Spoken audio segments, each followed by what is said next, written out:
Hello, and welcome to today's webinar, MSP Prospecting Using Events and Webinars. I'm Sarah Duffy, Marketing Manager here at Intronis, and I'm happy to be moderating today's session. Before we get started, let's do some brief housekeeping. If you have any questions today, you can submit them in the questions panel to the right of the GoToWebinar screen. At the conclusion of the webinar, you will be prompted to complete a brief survey. Please take a moment to tell us what you think, as we are continuously improving the content and quality of our online events. Before we get started, I'd like to introduce today's presenters. We have two presenters here. I'll first introduce Erin Shaw Crowley. Erin, would you like to introduce yourself? Yeah, I'm the marketing manager here at Intronis. I focus on our events side of the marketing team. I've been with Intronis for about 6 years, but executing events for about 10. I currently live in the Chapel Hill area, but I frequently visit the Boston area to stay in touch with everybody. And I'm excited to walk through some of the logistical things that we do on our team to make our events successful at Intronis. Great, thanks, Erin. And we also have with us Carrie Simpson, CEO of Managed Sales Pros. Thanks, Sarah. I've been running Managed Sales Pros for about 4 years now. We work with approximately 50 managed service providers in different capacities, from planning their sales process for them to executing on their outbound prospecting campaigns. And one of the biggest things that we do on behalf of MSPs is invite people to their events and webinars. So I'm looking forward to presenting on this webinar. Great, thanks, Carrie. And with that, I'd like to pass it over to Erin to begin today's webinar. All right, thanks, Sarah. All right, so what we're going to do is we're going to start off by walking through some of the logistics of hosting an event. We host over 100 events a year, and I want to share with you 10 steps that we follow to help make our events run as smoothly as possible and to be as successful as we can be. So to start, one of the key things you really want to help focus on to make your event successful is what your budget is. You want to make sure you know what it is and that you're comfortable with what that number is. Events can run anywhere from a couple $100 to a couple $1,000. So it's making sure that you know what your budget is and it's set and you're comfortable with it. Make sure, though, on your budget that you keep in mind some of the small things that a lot of people forget about, such as extra taxes, if you have service fees, room rental fees. They may seem like small numbers, but really they start to add up the more and more that you are putting into your event.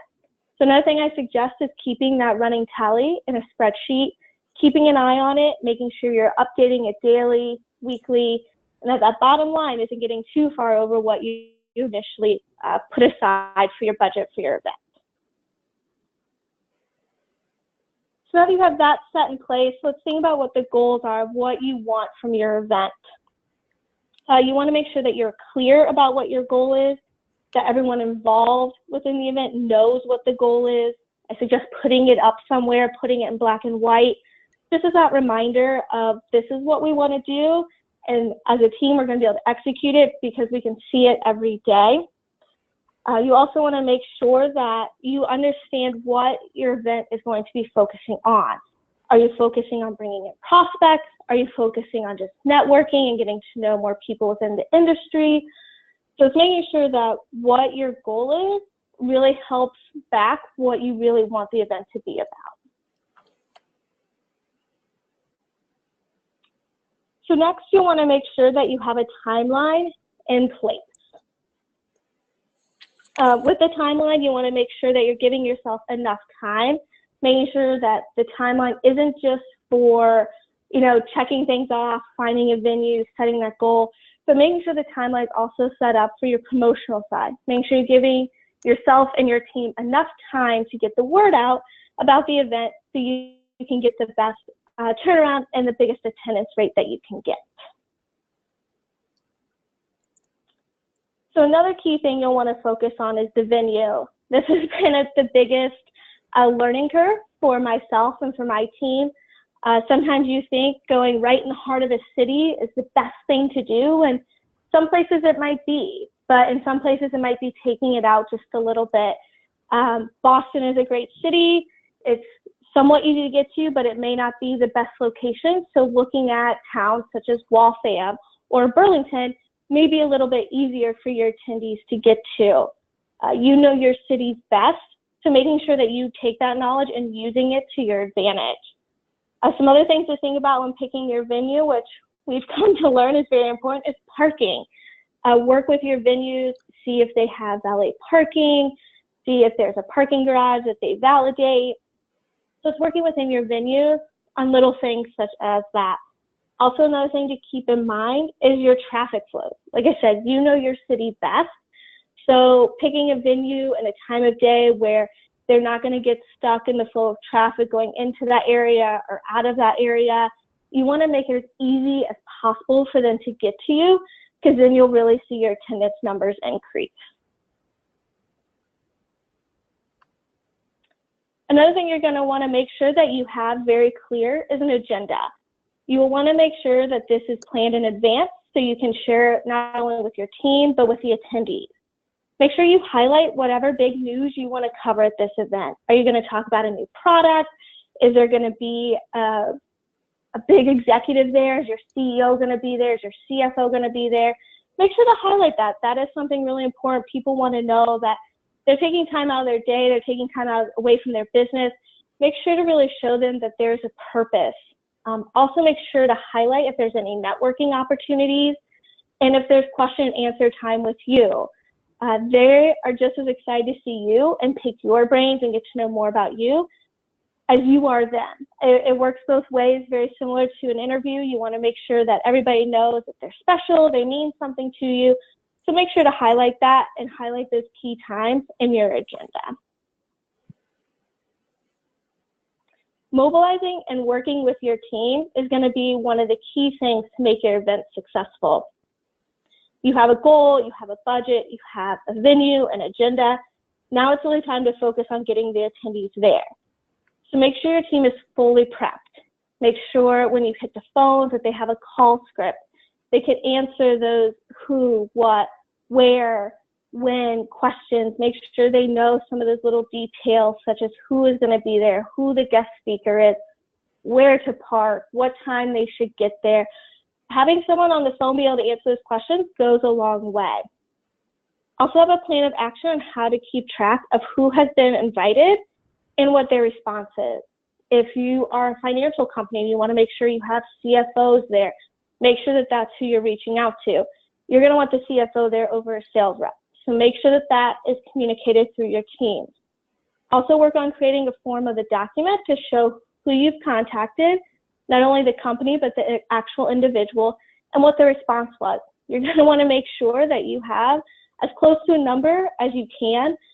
This helps prep the on-site staff. It helps prep yourself, making sure you have enough space in the venue, you have enough food, you have enough drinks.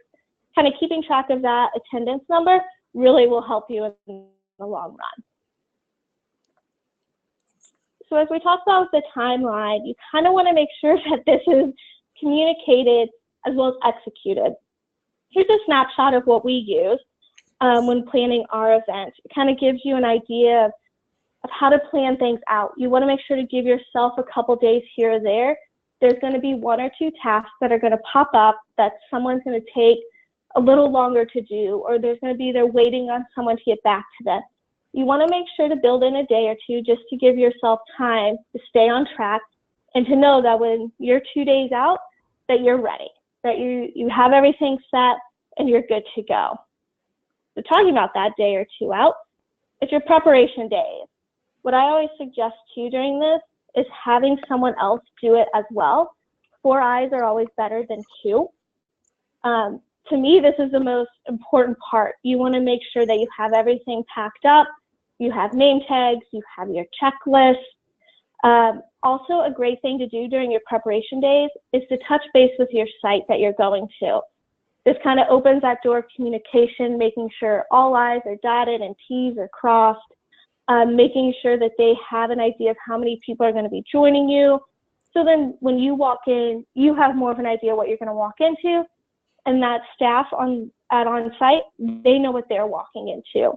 Another thing I always like to double check with our on-site staff is do you have all of the AV we need? Do you have all our credit card information? Do you know who's going to be on site? It just kind of makes sure that both sides are prepared, and that way the event can run as smoothly as possible. So now it's time for that event. It's time to take a little bit of a sigh of relief, watch all of that hard work come together, be really proud of what you've done, not only you and your team, but what you've been able to do for your company, be able to bring all these people together, have a successful event. They say you can take that small sigh of relief because there's still that one step left that a lot of people tend to leave out sometimes. That's a key step. It's your follow-up. So make sure that feedback is noted. One thing that we've been doing since we started our events is a survey. It's really helped us make changes to our events, make them more successful, make them more focused on what the attendees want to see.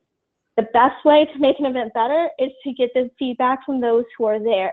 They're going to have an expectation of what's happening. It may or may not be the same as what actually happens. So hearing what they wish would have happened will help you make those changes for a better event next time. Another thing you'll want to do during your follow-up is check in with those within your team that are doing any follow-up tasks, but those who are outside of your team. If you're handing leads over to your sales team, make sure they know of any special offers that were discussed at the event.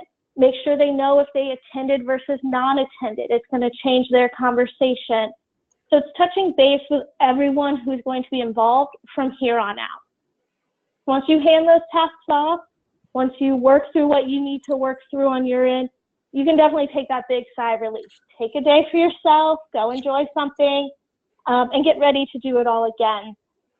I love going through the craziness of our events. There are definitely some months that are a little bit more hectic than others, but it is nice to see it come together and be successful.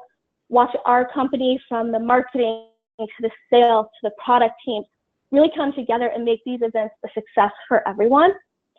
So it's really exciting. I hope these will help you plan and execute a great event as well. So now at this point, now that I've covered the event side and what we kind of do, I'm going to hand it off to Carrie, who's going to talk to you more about combining the prospecting and events and how that can be successful and what that outcome can look like. Thanks, Erin. Yeah. So today I wanted to share a little bit about how MSPs can use events combined into their regular prospecting activities to increase both event attendance and to secure more sales appointments. So instead of thinking about event attendance as something completely independent from your prospecting activities, I'd like you to consider it as part of your prospecting activities. And I wanted to share a little bit about how we set that up here and what you can do to get better results. So the first thing we always come up against is people saying cold calling doesn't work.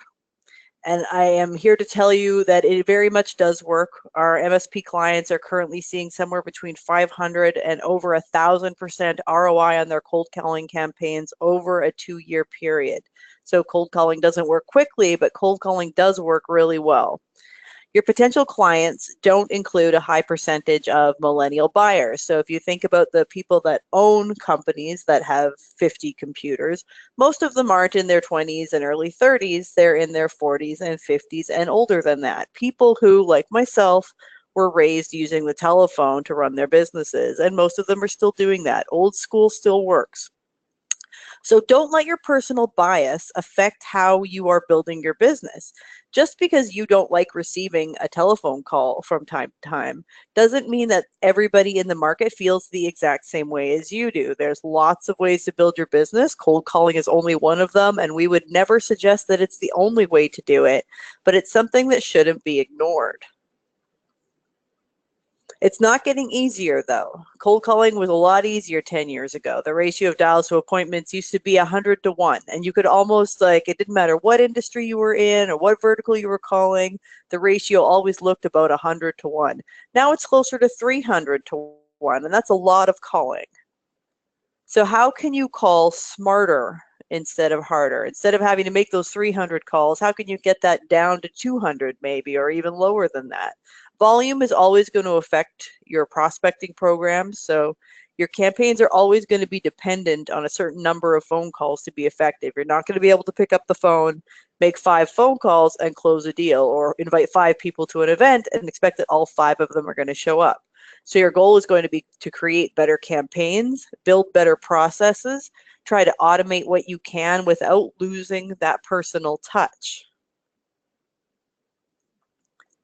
So now it's time for a poll. Sorry, Sarah, are you going to do the poll? Or am I doing the poll?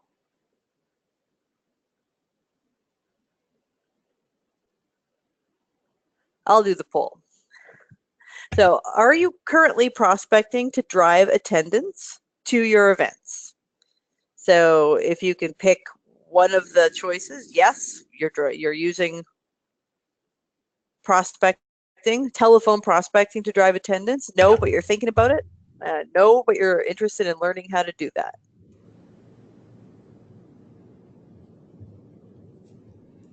All right, I've launched the poll, Carrie, and people are responding. Oh, fantastic. I can see the numbers coming in. And as they're coming in, about 25%, now it's up to 30% say yes, they're currently prospecting. 35 say no, but plan to. And another 33 or so say they're interested. So let me close the poll and share the results. Excellent. Thank you.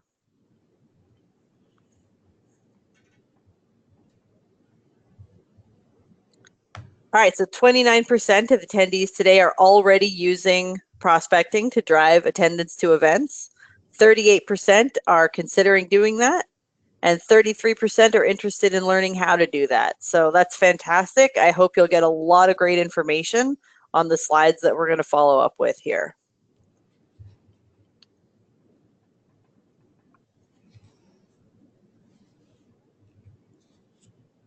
So event-based prospecting increases the success of not only your event attendance, but it increases the success of your prospecting campaigns. So if you consider for a minute what a conversation sounds like when you're prospecting versus what a conversation sounds like when you're inviting somebody to something, it's a very different way to begin the phone call and the conversation. So instead of going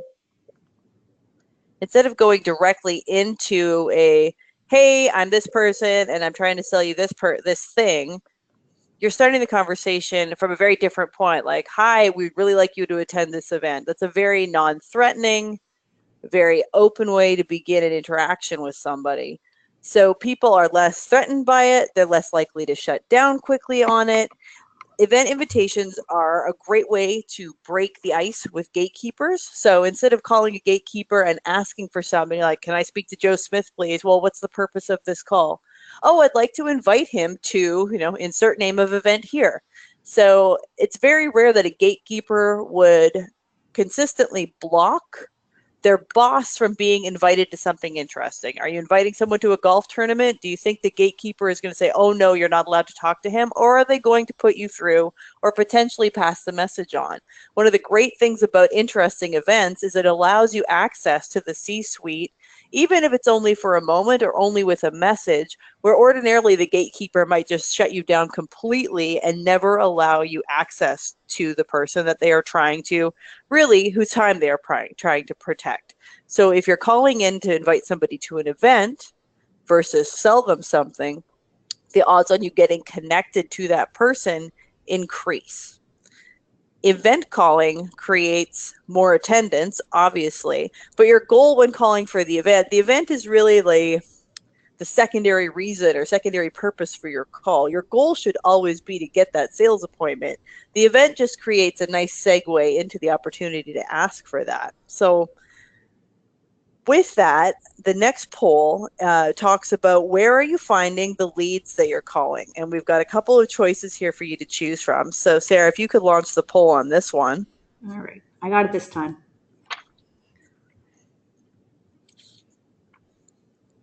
So what is your usual source of leads? Local chamber of commerce, search engines, So are you building your own lists? Industry publications, word of mouth, or other?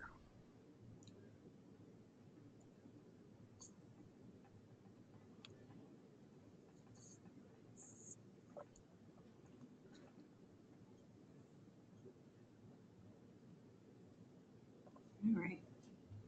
Looks like So I can see the results of the.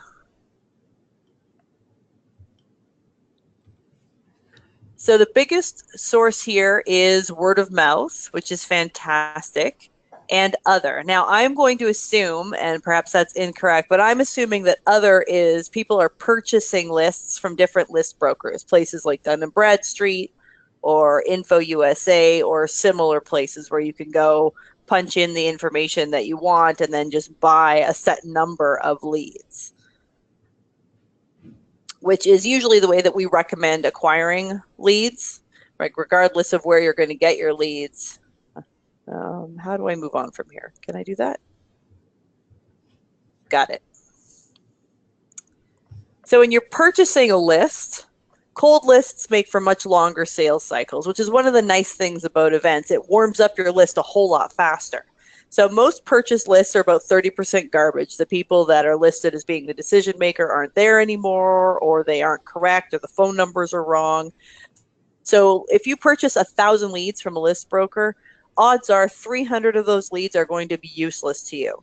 So if you're buying lists and then using those lists to create marketing campaigns of any kind, assume that until you have gone through and curated that list or scrubbed that list out, a lot of the stuff that you're sending out is going into no man's land.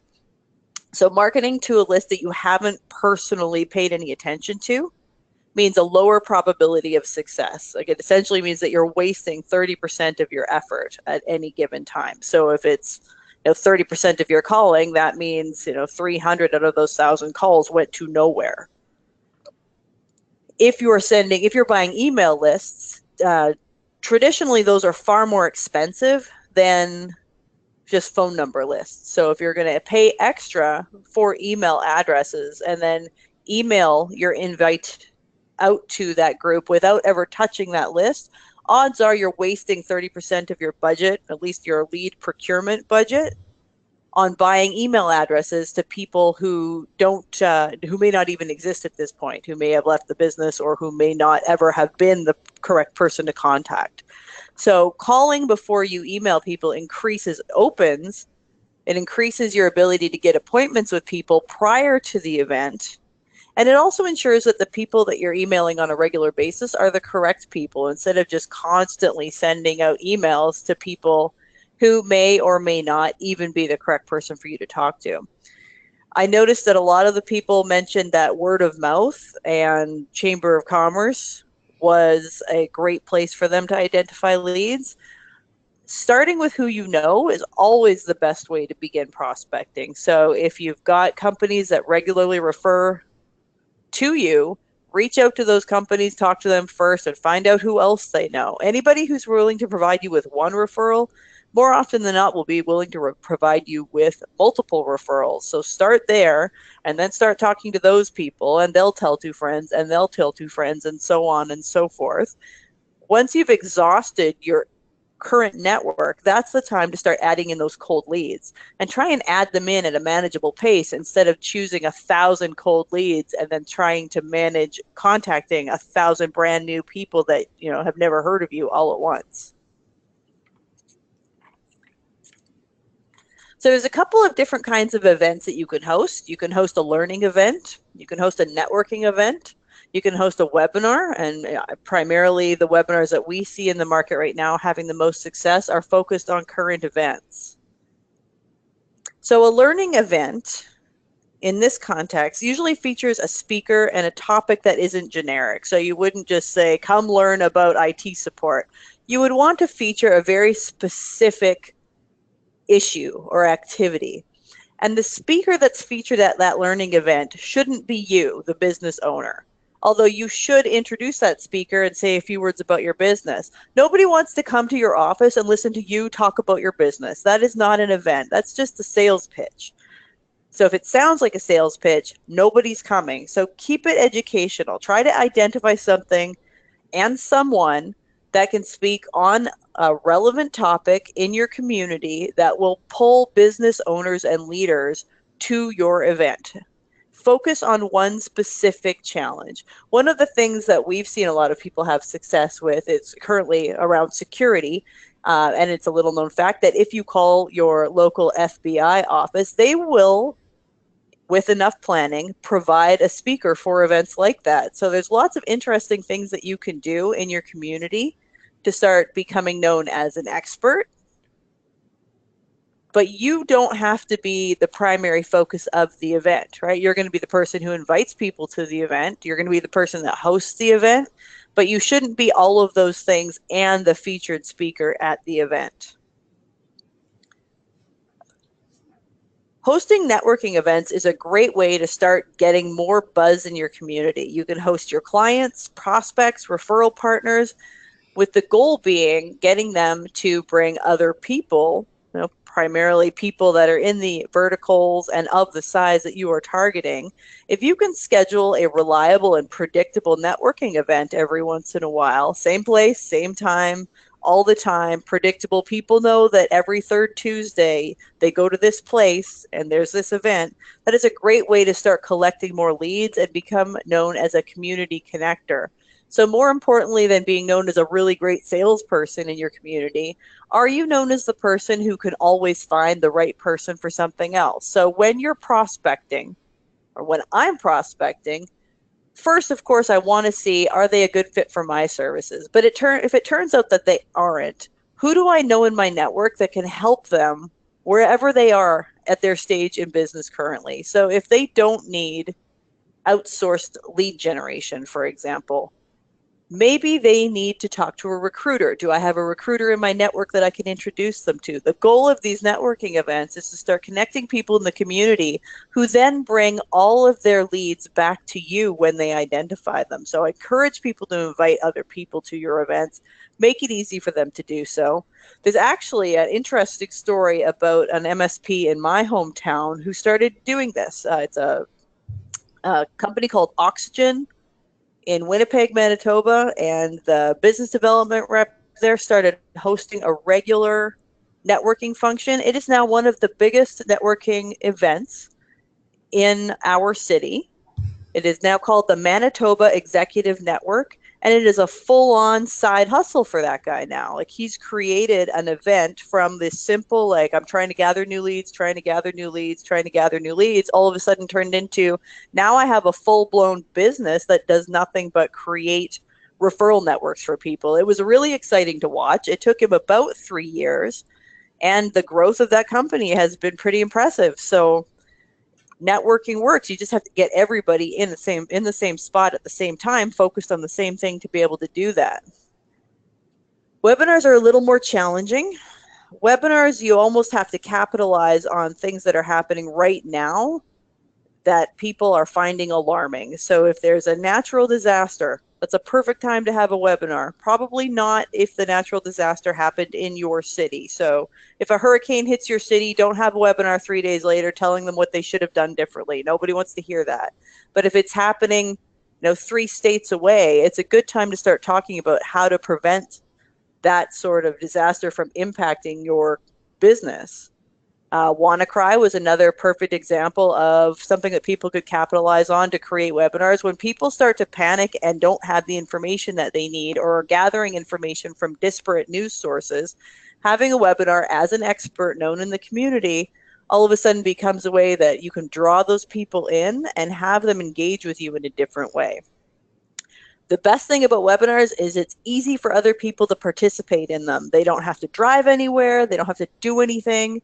Talk to your partners, get them to participate. Talk to your vendors, get them to participate. And to get people out to those webinars, think about a prize that you can give away that's really interesting. Nobody's coming to a webinar to get a $5 Starbucks gift card. They're either coming because they want the content. Now, you really don't want people coming to your webinar because they wanted a $5 Starbucks gift card. That's not a good prospect. But you want to encourage them after they've registered to actually come to the webinar. So you can't actually win the prize unless you attend the event. And that's super important. And here's why. Oh, wait, where did the...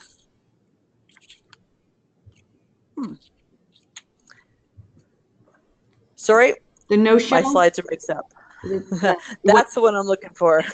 What do you think the no-show rate for webinars looks like? Anybody on the poll?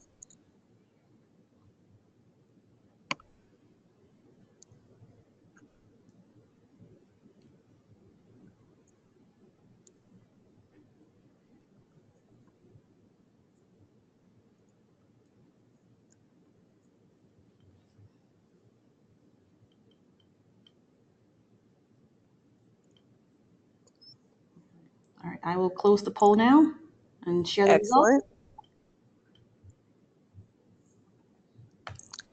So the people are right. The no-show rate for webinars is somewhere between 50 and 70% consistently.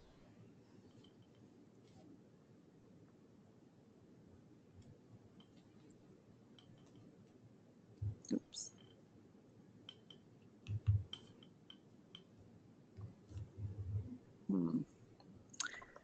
So I'm sorry, I feel like my slides may be a little out of order here. Conversion for webinars is usually around 10%, which means if you want 100 people to come to your webinar, you have to invite 1,000. More than 60% will no-show most of the time, and that's consistent across most of the industries that I have seen. The great thing about that is that you still have their contact information. They've still expressed interest in doing business with you. So now you have a meaningful outreach to follow up with them. I'm sorry we didn't see you on the webinar last week. What information can we share with you that would be of interest to you? So there is an opportunity for you to continue to connect with those people, those 50% that didn't attend the webinar. There's lots of reasons why people don't come to webinars. Like, one, they don't see as much value in them because they don't have to drive across town and give up any time for them. Sometimes it just slips their mind. Sometimes something comes up. I'm sure you as business owners, if you had to choose between doing something for your business that required your immediate attention or attending a webinar that you registered for 3 weeks ago and kind of forgot, you're always going to default to doing the important thing for your business. It's not a commitment. Webinars aren't the same as a one-on-one appointment. People don't feel obligated to attend them, which isn't to say you shouldn't be hosting them, because they're a great way to talk about your business with people. And again, it's a way to introduce yourself and your brand and your company in a non-threatening, non-salesy way. You know what? We're hosting this event, very relevant, very timely. Hope you can join us. May I register for you for it now? So Sarah, can we run the poll now? I feel like I've already, spoiler alert, I've got that slide up there. But can we run the poll on hosted events? Yes. All right, so the poll is open. What do you think the most effective hosted events look like? Are they breakfasts, lunch, after work events, or sporting events? Oh, this one's close. People are undecided, I think. Yeah. A lot of different interests too.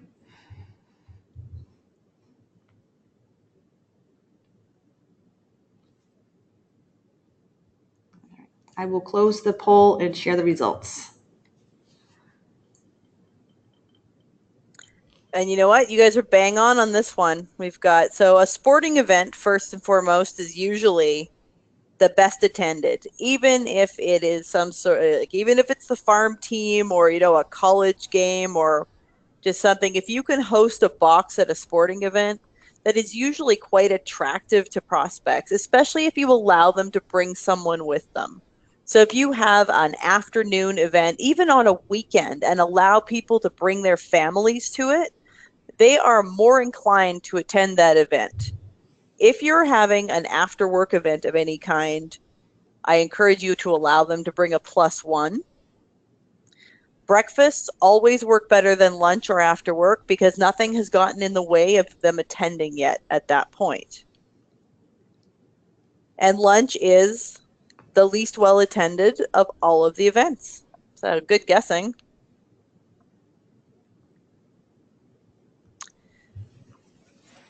So no one ever goes to lunch if something comes up beforehand. Even at the nicest places, even with the nicest menus, right? We have had lunch and learns that we've hosted in great cities at fantastic restaurants serving beautiful steaks and valet parking and the whole bit, and we've got seating for 50 and two people show up.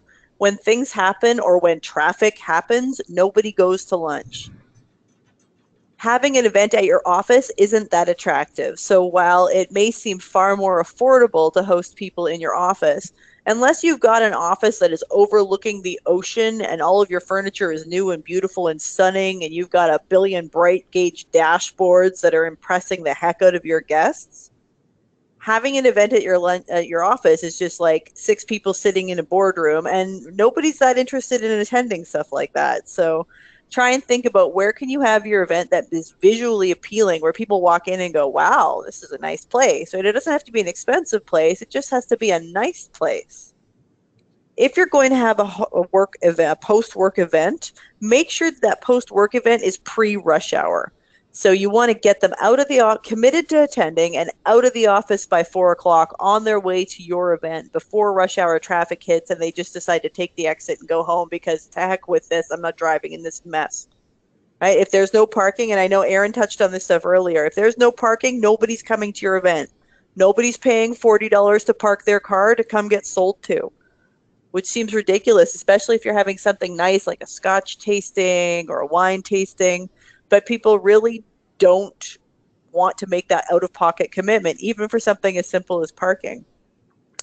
If you're having after-work events and not including a +1, so if you've decided to have a fancy upscale post-work event that people can't bring their spouses to, they are going to be far less inclined to attend that event. People like to take advantage of opportunities to do things with their significant others, right? And then you bring them in, you have the opportunity to network, you make sure you have your partners there, you make sure you have your best clients there, and people they're happy and they've had a couple of drinks, and now you've got some really nice networking going on. If you're hosting an event that no one shows up to, an empty room is a challenging thing to overcome. So make sure you are confirming attendance before the event so you know what to expect. There are many venues in most cities where you can expand up if more people are coming, or you can put up a panel so that the room looks fuller. Aaron, you touched on that as well, if it turns out that the attendance doesn't get pulled the way that you hope it is. And if you're going to go big, so if you're going to do a crazy expensive event at a really pricey venue, make sure that you've already gone through your list and you're only inviting real qualified prospects, or you're going to get a huge event bill for a very low ROI. So here's a story from when we first started hosting events. We had a list of MSPs, and it wasn't as strong as the list that we have now. And we just kind of blanket emailed everybody, and then when people registered, we just confirmed them. We didn't ask them any questions about their business. We didn't qualify them. We're just like, okay, you're an MSP, come to our event. And we had somebody come to the event, and while I was speaking, this person walked around the tables and took all of the rolls from the tables, like all of them.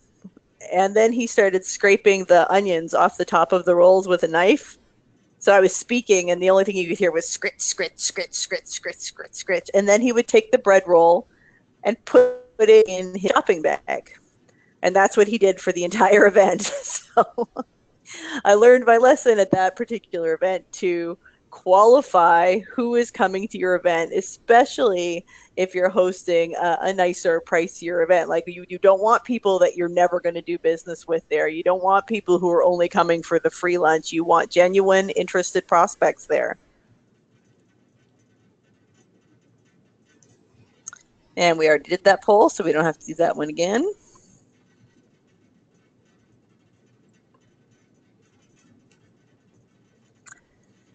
So when you're including your events in your prospecting activities, those events are going to give you continued reasons to connect with your prospects at all stages of their buying cycles. So if you're hosting a regular event, let's look at the buying cycle of a potential managed services prospect. Let's say that you reached out to them and you've identified that they do have enough seats. They're a 25-seat company. They've got 2 servers. They're engaged with one of your competitors, and they're going to be in a contract for the next 2 years. There isn't much that you can do at that point to win that business, right? These guys are already engaged with a competitor. They're probably not going to break their contract. Reasonable people do not break their contracts unless something ridiculous happens.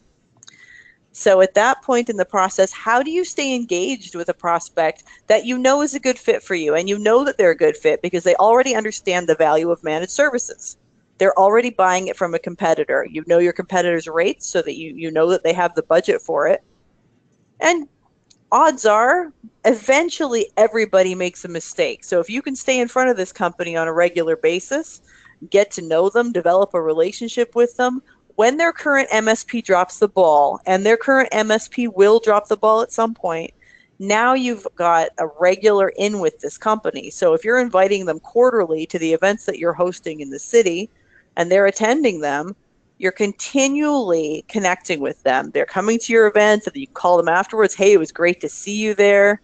You know, how are things going with your current provider? It gives you that extra opportunity to engage with them. Whether they attend or not, you still have a reason to call them regularly that isn't like slimy. Hey, are you ready to leave your provider yet? Hey, did they screw up yet? Hey, are you gonna hey, we're hosting a wine tasting. Would you like to join us?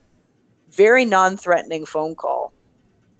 The more conversations you have more often will increase your ratio of dials to appointments and your ratio of appointments to deals. So you want reasons to call into your market that are a little less shark-like, right? So you've already called them once. They've already told you we're happy with what we have and we're going to be with them for the next 3 years. But if you don't continually stay on top of them, how will you get the opportunity to pitch that business in 3 years' time? So a call to invite somebody to an event is far more welcome than that, well, I'm just reaching up to follow up from the conversation that we had 6 months ago and see if anything's changed yet. Like, the event gives you the reason to call in and re-engage with that prospect. But your prospecting calls all have one goal, and a goal is always that face-to-face appointment with a qualified lead. So if you think about outbound calling in terms of primary and secondary purposes, if you get the decision maker on the phone, right? Once you've got them qualified and you know that they're a good fit, if the decision maker picks up the phone, your first conversation should be about a face-to-face appointment or a one-on-one appointment. Can you get them to lunch by themselves? Can you get into their office to do a network assessment? Can you get engaged with them in a one-on-one way? Don't default immediately to the, would you like to come to our event? Especially if you've never had a conversation with that person before. If somehow you've just managed to luck into a conversation with the decision maker at a 50-seat company, you want to have a conversation about your services and you want to try to get them in front of you one-on-one. If you can't get that to happen, then you default to the secondary purpose of the call, which is, well, you know what? We've got this event coming up. We host them regularly.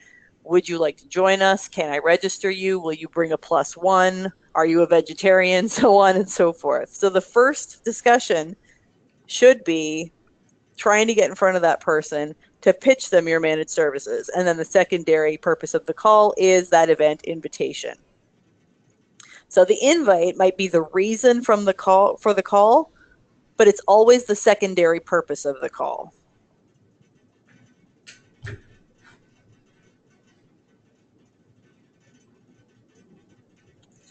So here at Managed Sales Pros, we can do a couple of things to help you promote your events. I mean, we can do your prospecting for you. We can train you to help you get better at outbound sales prospecting and teach you how our internal team would make those phone calls.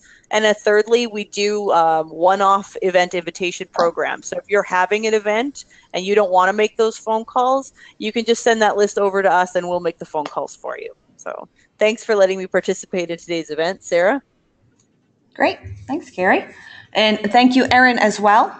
We are now ready to answer any of your questions. You can submit your questions in the questions panel to the right of the GoToWebinar screen. We will answer all your questions in a moment or so. The webinar has been recorded, so we will be sending out a recording within 24 hours. So we will be sending that if there's anything you need to re-listen to or get some the tips that Carrie and Erin shared today. If you have any questions, Carrie can answer them, or if you need any tips or tricks as well, Erin's here to answer your questions. And the questions are coming in here. So Carrie, I'll read the questions to you. Yep, that'd be great.